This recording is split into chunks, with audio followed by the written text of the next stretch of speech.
आज हम चतुर्भुजों को समझना, ये तीसरा अध्याय है 8वीं कक्षा का।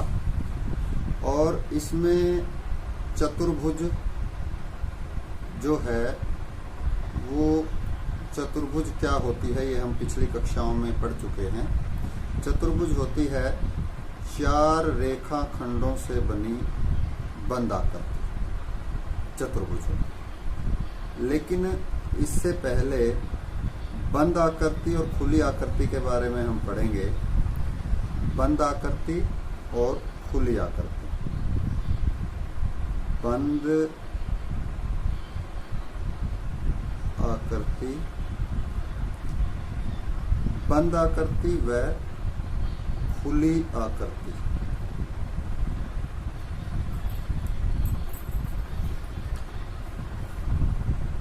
आप देखें, हम इस तरह से कोई आकृति बना देते हैं, इस तरह से बना देते हैं, इस तरह से बना देते हैं और इस तरह से बना देते हैं,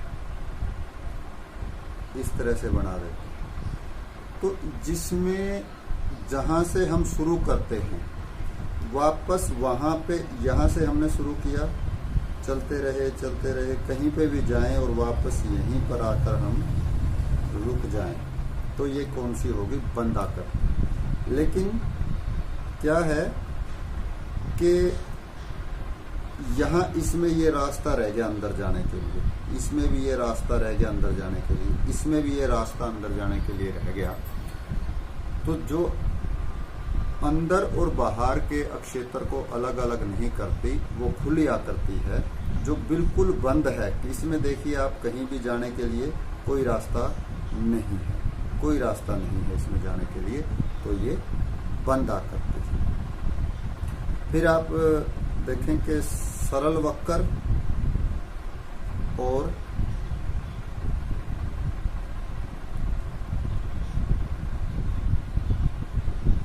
सरल वक्र। सरल वक्र होता है कि आपने जैसे सांप सीढ़ी का खेल देखा होगा, वो मोबाइल में खेलते हैं सांप, वो उसके पीछे मुंह लगा देता है।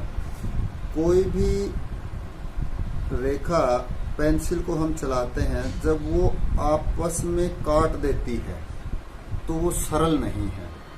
जब वो चाहे कितनी ही टेढ़ी मेढ़ी हो जाए लेकिन आपस में कहीं पर नहीं काटे तो वो क्या है? सरल वक्र है। और इसके साथ इसी तरह से बंद आकृति में भी चाहे वो कितना ही टेढ़ा मेढ़ा हो जाए, लेकिन वो जहां पर आपके मिलती है आके, बंद आकृति है लेकिन ये सरल नहीं है, क्योंकि ये आप देखेंगे कि यहाँ पर काट रही है एक दूसरे को, तो ये सरल नहीं है। हम दूसरा और देखते हैं।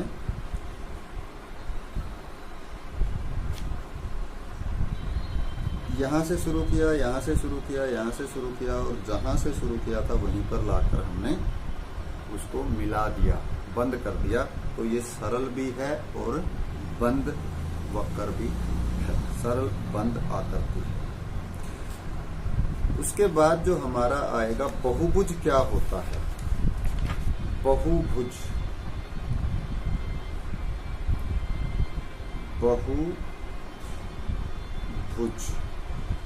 बहुभुज क्या है कि जब हम माचिस की तिल्लियां लेकर उनको आपस में मिला के कोई बंद आकृति बनाते हैं तो वो बहुभुज कहलाती है। अब आप देखें कि माचिस की 2 तिल्लियां लें और 2 तिल्लियों से आप कोई भी बंद आकृति बनाकर देखें, आप पाएंगे कि 2 तिल्लियों से बंद आकृति नहीं बनती। फिर एक तीसरी तिल्ली लें, 3 तिल्लियों से बंद आकृति बनाकर देखें। 3 तिल्लियों को आप यदि तीसरी तिल्ली को यहाँ ऐसे रख देंगे तो ये बंद आकृति आपके पास आ जाएगी। तो कम से कम 3 तिल्लियां चाहिए किसी बंद आकृति को बनाने के लिए। तो ये जो त्रिभुज है, 3 तिल्लियों से, जो 3 भुजाओं से जो बंद आकृति बनती है वो त्रिभुज कहलाती है। और ये जो त्रिभुज है ये सबसे छोटा बहुभुज है, सबसे कम भुजाओं वाला बहुभुज।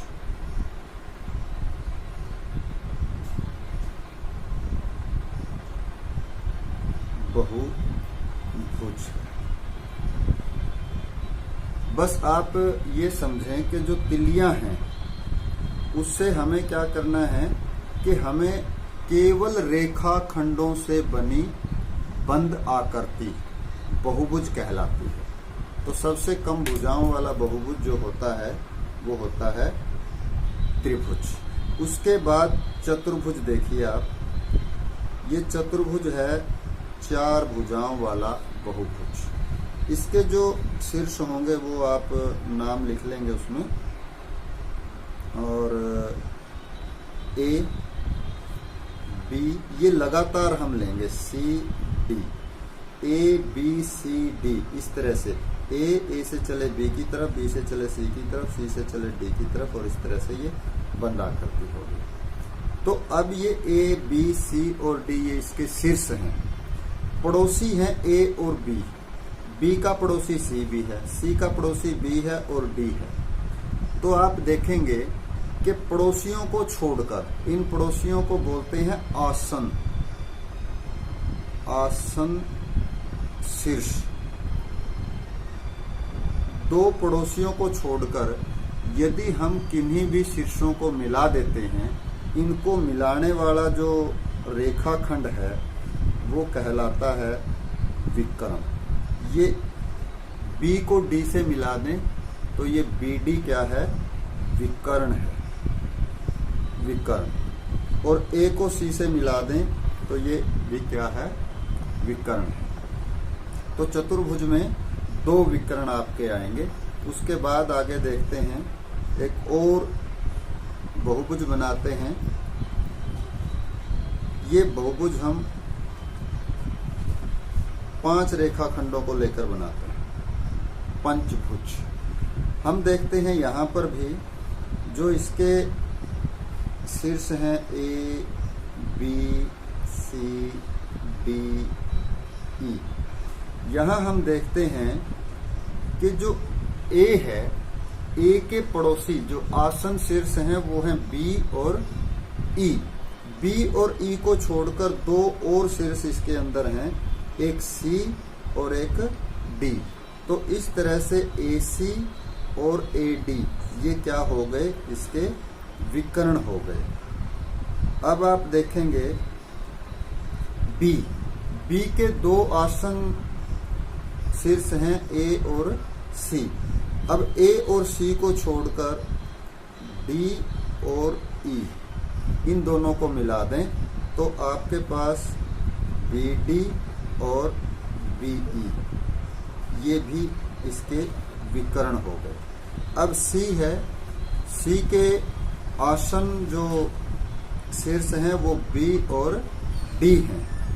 बी और डी को छोड़कर ए से सी मिला हुआ है और एक और रह गया आपका ई, तो ये सी ई, ये इस तरह से जो पंचभुज आपकी थी उसमें कितने हो गए, 5 विकर्ण, 5 विकर्ण।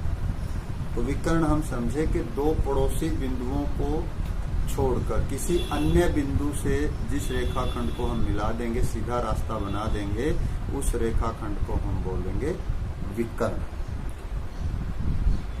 अब आता है आपका जो बहुभुज हैं वो 2 प्रकार की होंगे।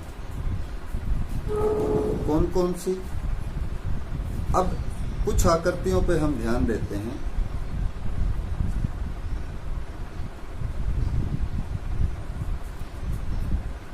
एक आकृति ये है, एक आकृति ये है,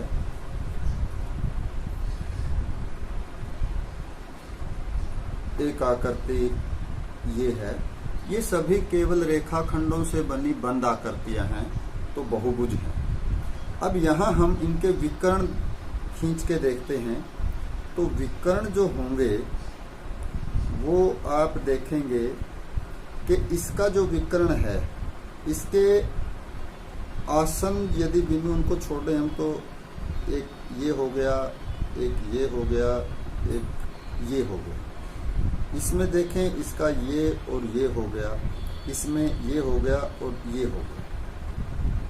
अब आप पाएंगे कि जिन बहुभुजों में विकर्ण, किसी भी विकर्ण का कोई भी हिस्सा यदि बाहरी भाग में है, यहाँ पे ये बाहर है, ये बाहर है, तो वो बहुभुज कहलाएंगे अवतल बहुभुज। कौन से?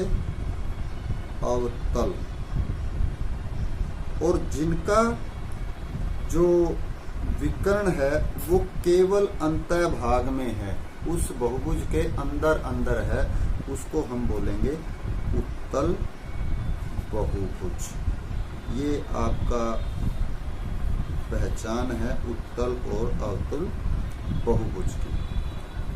अब इसमें जो है हम कक्षा 8वीं में केवल उत्तल बहुभुजों के बारे में पढ़ेंगे।